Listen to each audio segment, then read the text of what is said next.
আসসালামু আলাইকুম। নিয়ে আসলাম কাঁচা আমের আমসত্ত্ব রেসিপি। কাঁচা আমের আমসত্ত্বটি এতটা মজার হয়েছে, তো আপনারা দেখে নিতে পারেন যে এমন মজার আমসত্ত্ব আমি কিভাবে তৈরি করেছি। আসলে কাঁচা আমের আমসত্ত্ব যে খেতে এতটা মজার হয় তা এটা না খেলে বোঝা যাবে না। দেখুন, আমি আমসত্ত্বটি শুকাতে দিয়েছিলাম, তো পাশ থেকে খেয়ে নিয়েছি কতটুকু, কারণ এতটা মজার ছিল যে একবার খেলে বারে বারে খেতে ইচ্ছে হয়েছিল। তো আস্তে আস্তে আমি অনেকখানি খেয়ে ফেলেছিলাম।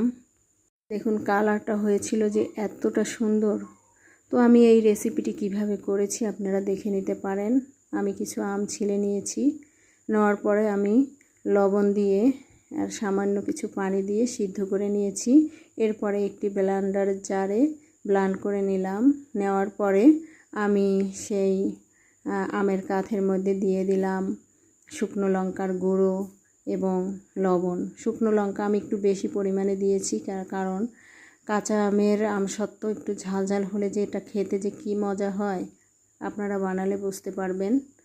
তো আমি এরপরে বেশি করে চিনিও দিয়েছি। আমি শুধু এই চিনি দিই না, আমি এরপরে কিন্তু একটু খেজুরের গুড় ছিল, তো খেজুরের গুড় দিয়েছি। এই জন্য আমার এই আমসত্ত্বের কালারটা সুন্দর হয়েছে এবং খেতেও একটু মিষ্টি মিষ্টি ঝাল ঝাল টক, খেতে অসাধারণ।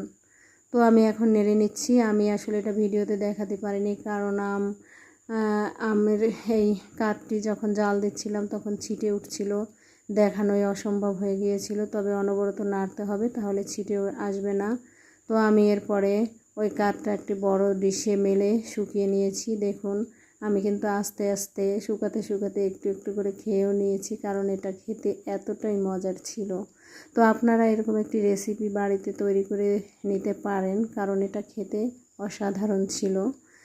তো দেখুন, আমি অনেকটাই খেয়ে নিয়েছিলাম। শুধু আমি খাইনি, এটা আমার বাচ্চারাও খেয়েছে। তো আমি একটি ছুরি নিয়েছি। আসলে ছুরিটা দেখে তো আমার অনেক ভয় লাগছিল, ছুরিটা অনেকটা ধারালো ছিল। যাই হোক, আমি এখন এই ছুরিটা দিয়ে আস্তে আস্তে সাবধানে আমি এই আমসত্ত্বটা কেটে নিলাম। আমি এইটার পিস করেছিলাম বাজারে কিনতে পাওয়া আমসত্ত্বের মতো, ছোট ছোট পিস করেছিলাম। এই জন্য দেখতেও হয়েছিল সুন্দর আর খেতেও ছিল অনেক মজার। তো আমি ছুরি দিয়ে এটা সুন্দর করে কেটে নিচ্ছি। এই আম কিন্তু ঝড়ে পড়েছিল, তো ঝড়ে পড়ার পরে ওই আমগুলো আমি ফ্রিজে রেখে দিয়েছিলাম। সময় স্বল্পতার কারণে আমি করতে পারিনি। তো যখন আমি সময় পেলাম তখন আমি এই আমসত্ত্বটা করে নিলাম। তো কেমন লাগলো জানাবেন। Thank you for watching.